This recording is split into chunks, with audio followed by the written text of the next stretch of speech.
Hi, good morning. காலை வணக்கம். இன்னைக்கு காலைல பிரேக்ஃபாஸ்ட் பாருங்கள், கோதுமை தோசைக்கு தான் மாவு கரைச்சி வச்சுருக்கேன். தோசை ஊற்றிக்கலாம்.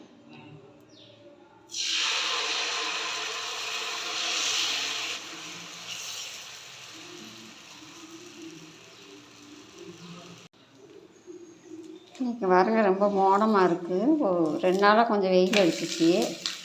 இன்றைக்கி பாருங்கள் நம்ம மோடமாகிடுச்சு. புயல் இருக்குதுன்னு சொல்லிகிட்டு இருக்காங்க. தோசை எடுத்துக்கலாங்க, நல்லா வெந்துருச்சு.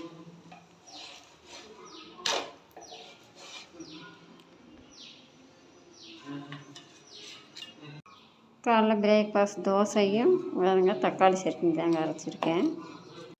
சட்னி ஊற்றிக்கலாம்.